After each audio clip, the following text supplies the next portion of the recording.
In this episode of Latitudes, we visit one of the highest villages in the world. From here, we head down to Asia and explore Phuket. We also visit the most romantic island of all, Bora Bora.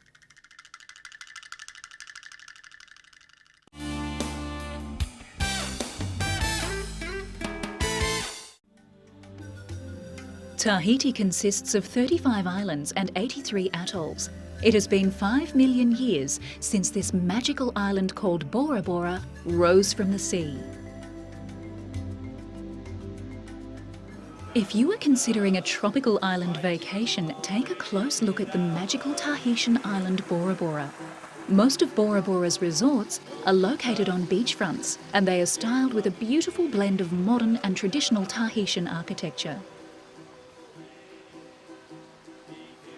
The overwater bures offer guests the opportunity to bask in the golden rays of classical Pacific sunsets. A walk through the heart of Bora Bora is the perfect way to witness the day-to-day life, culture and warmth of the Tahitian people.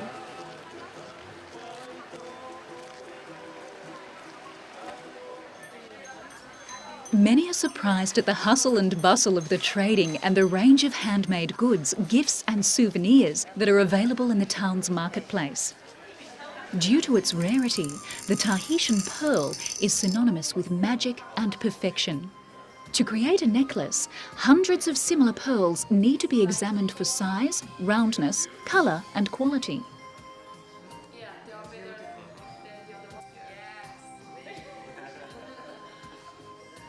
Tahiti is one of only a few places in the world that have the species of oyster that can produce black pearls. However, Bora Bora's real jewel is the large lagoon.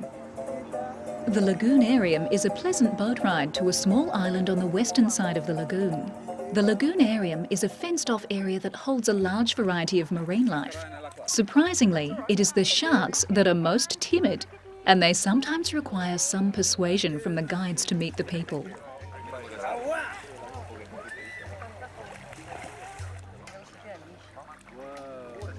The stingrays and turtles aren't at all timid, and many people get their first ever shark experience.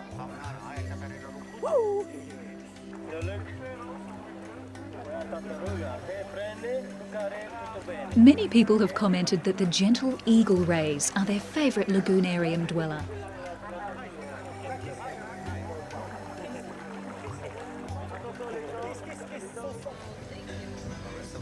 A perfect day can be ended with a stunning sunset cruise.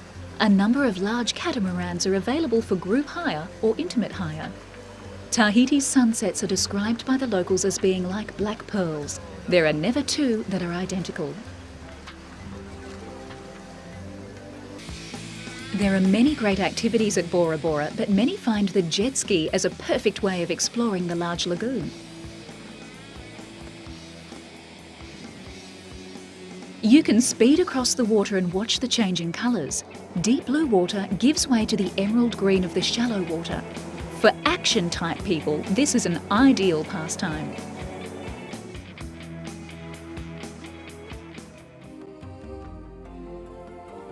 Many people take the time to try scuba diving. Most first scuba lessons are conducted in a pool, but at Bora Bora, your first experience will be a true diving adventure. Learning to scuba dive is not difficult, and all the instructors are very experienced and highly qualified. In fact, learning to dive is great fun. It doesn't take long to become comfortable, and many first-time students even get a chance to put on a show for the people in the aquascope.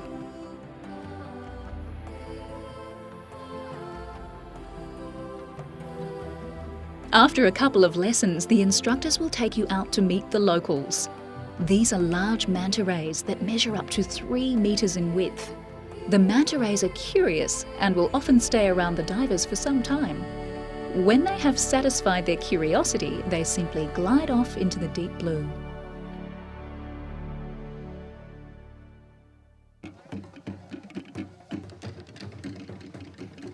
Bora Bora is an ideal place to relax, play or seek adventure, and it is very symbolic of a perfect island paradise.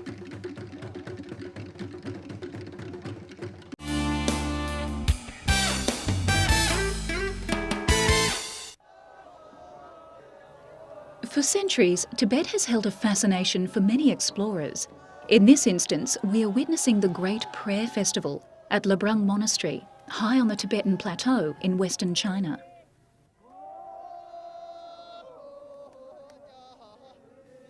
Hundreds of Buddhist monks from the monastery are carrying a treasured sacred object. It is one of the world's largest tankas, which literally means flat painting. This tanka is a colourful silk canvas measuring 21 by 17 metres and shows an image of the Buddha.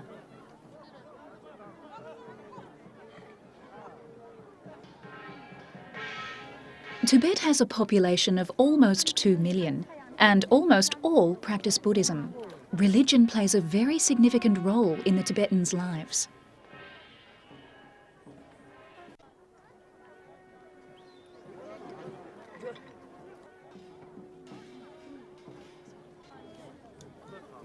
According to these beliefs, seeing the tanka is much like witnessing the real Buddha himself. Thousands of Tibetan pilgrims have been eagerly waiting since sunrise for the tanka to be displayed. This is called the sunning of the Buddha.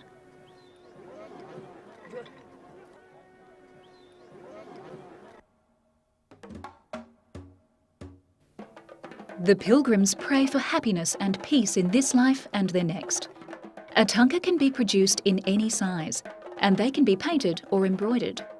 The paintings are usually hung inside a monastery, where monks use them as practical guide during their Buddhist meditations. A tanka also forms an integral part of every devout family's home altar, and nomads hang tankas in their tents. 70-year-old Gyatso has 55 years of practical experience and is renowned for his exquisite skills. His family is one of the main suppliers for the Labrang Monastery. Only a small number of Tibetan family businesses in Labrang manufacture these most fascinating religious scroll paintings. Tankas can be purchased by the traveller, and a simple tanka, painted on cotton cloth, may cost as little as 151 or $18. The price for an elaborate silk piece, however, may be hundreds of US.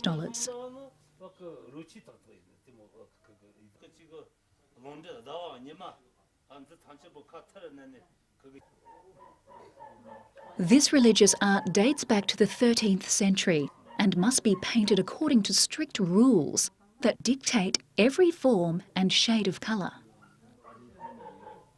This festival is only one of many religious and cultural festivals held throughout Tibet, and travellers are welcomed by the Tibetan people.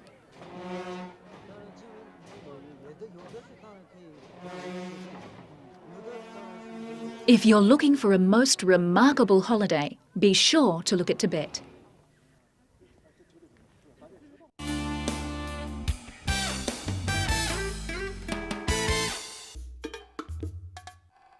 Phuket, a large island in the Indian Ocean, is 867 kilometres from Bangkok. Island resort holidays and liveaboard yachting are the main types of getaways.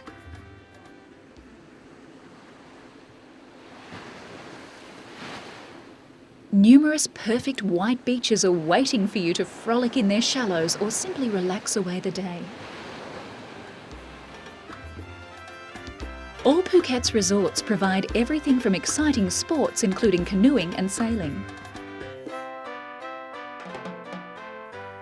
After a great full day, many such visitors try a traditional Thai massage in the comfort of their own room. Phuket is the diving capital of Thailand. There are numerous day trips available to many island-based dive sites. Visibility is superb and the water is mostly around 26 degrees. The waters are a kaleidoscope of colour, made up from exotic corals and marine life. However, the curious moray eels are a favourite with many international guests. Traditional Thai cuisine will be an ideal close to the perfect day.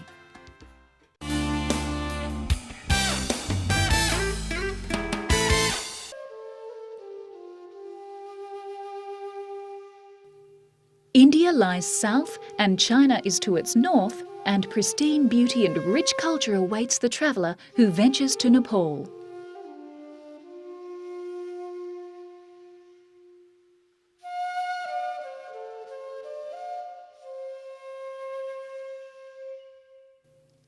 Magnificent snow-capped peaks are found in the northern region.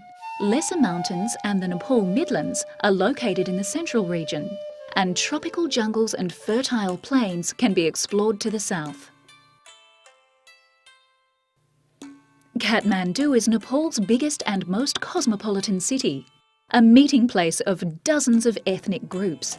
And with 500,000 people, Kathmandu is Nepal's biggest city. Trade created Kathmandu, and for at least 1,000 years it played a central role in the most important caravan route between Tibet and India. Today, Kathmandu seems to have very skillfully adapted to and embraced the tourist business.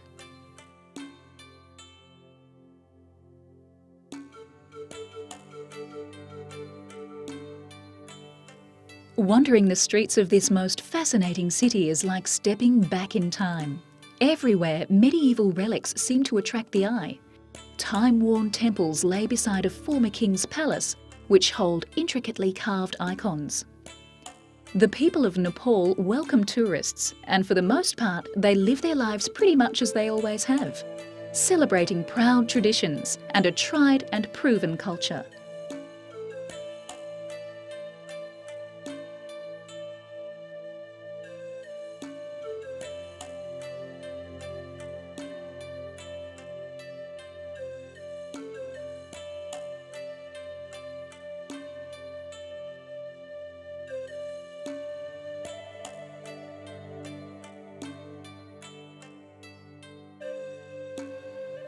In a world that today is torn and becoming increasingly divided over religious issues, Nepal is a lighthouse of religious harmony.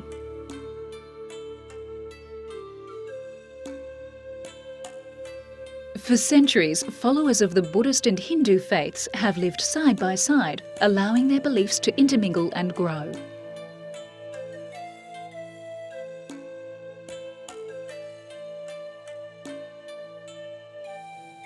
There are few countries on earth where a sense of spirituality and self are as strongly felt as they are in Nepal.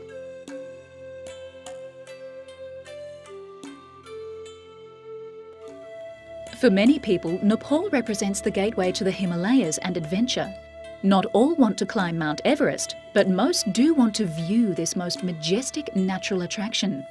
The Everest Express is a flight that takes the visitor right to the summit of these grandiose mountains.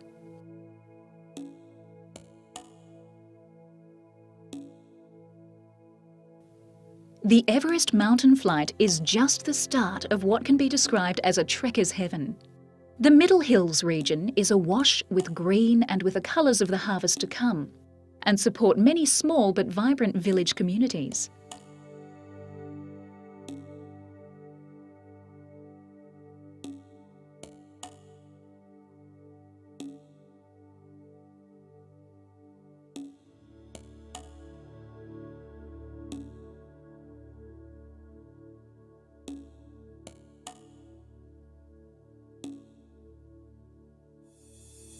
As the trekker leaves this region for the higher altitudes, the scenery and faces change.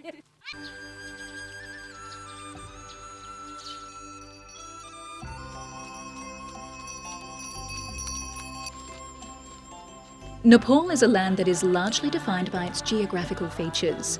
Nepal is one of the leading destinations for travellers who wish to enjoy a holiday with a difference.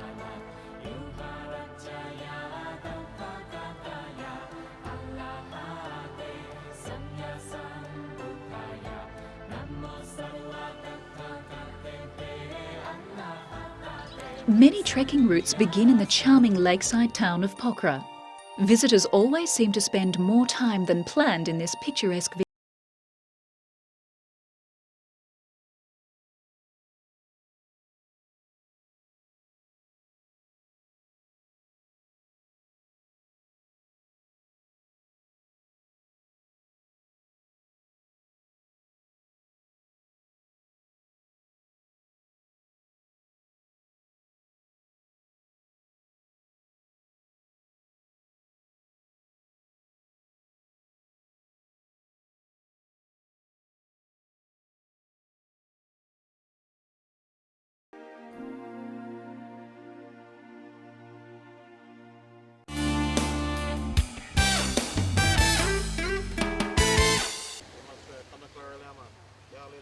Georgetown, the capital city of the Cayman Islands. It offers the visitor the best shopping and finest cuisine in the Caribbean. Its past is bustling with maritime history, including the harbouring of pirates and their ships. The architecture still resembles that of a shanty town, and it's not hard to imagine the colourful past of the Cayman Islands when walking the streets of Georgetown. Georgetown's attractions include a historical walk tour that takes in the remains of the late 18th century Fort George and the Cayman Islands National Museum, which is one of the Caribbean's best attractions.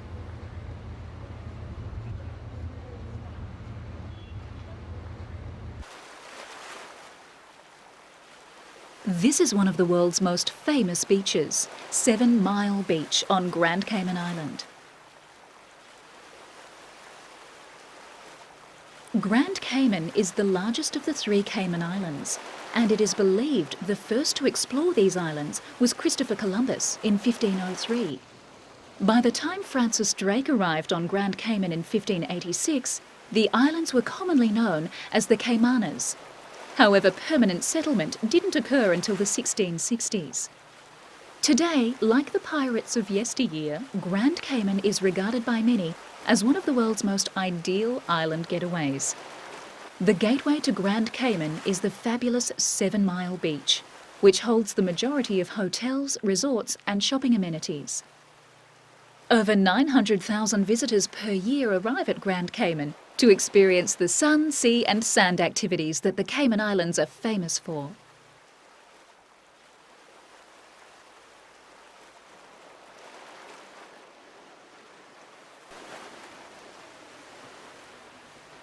The cool white sands of 7 Mile Beach is a popular spot where many visitors wind down.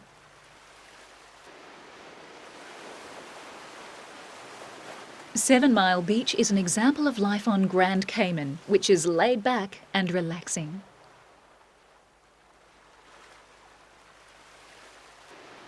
Grand Cayman is not generally regarded as a party island, and the happiest visitors are those looking for peace and quiet and indulging in water activities. Another beach that typifies the ideal beach experience is Rum Point.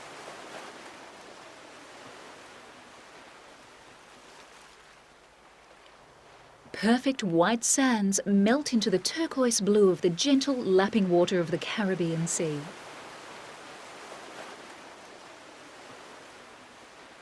The nature of the outer reefs provides protection from the ocean, and this is what makes Rum Point a safe bathing place for even the youngest beachgoers.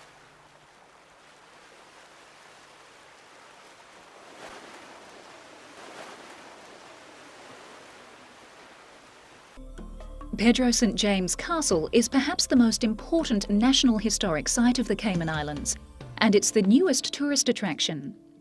Pedro St. James was built in 1780 by William Eden, and it has been completely restored to its original glory and is now the centrepiece of this historic site.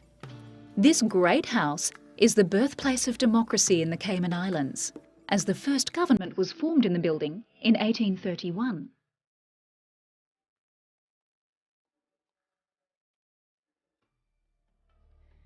In addition to the castle, a state-of-the-art multimedia theatre runs a 20-minute experience of the colourful history of Pedro Castle.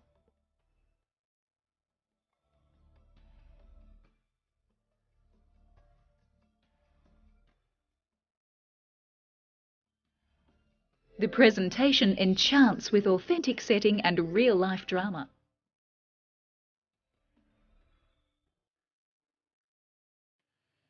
The grounds hold fascinating walks, and there are interpretive signs throughout the walks, which provide the history and description of the particular site or building.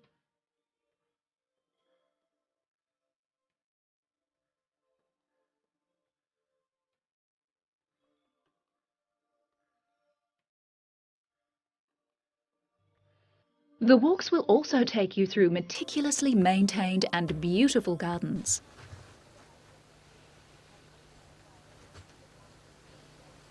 For gardening enthusiasts, the Queen Elizabeth II Botanic Gardens is another must-see. The visitor's first stop at the Botanic Garden is the Visitors Centre, which is designed in a contemporary West Indian style and houses a reception room with changing exhibits and distributes visitor orientation and information. The garden itself is a 40-acre park, and with a 0.8-mile walking trail, it is estimated that 40% of Grand Cayman's native flora is growing in the Woodland Preserve, and the Woodland Trail passes through a wide variety of habitats and plant communities.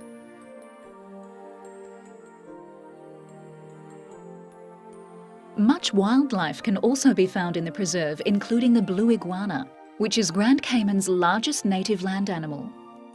It is a giant dragon-like blue lizard which grows to over 5 feet long and over 25 pounds in weight.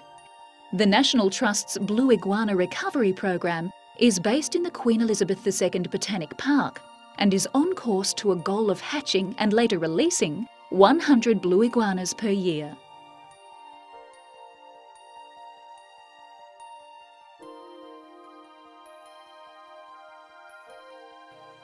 The Heritage Garden is a recreation of a traditional Cayman home site. The garden features an original restored turn-of-the-century Caymanian farmhouse, complete with original outbuildings, fences and dry walls built of old coral. A traditional sand garden with old-time ornamentals surrounds the house, and the grounds include traditional vegetables, herbs, medicinal and fibre plants. Everything starts nesting around them. Banana quits, because of their diet, they feed on a variety of things, so they can afford to nest cells for the year. They want.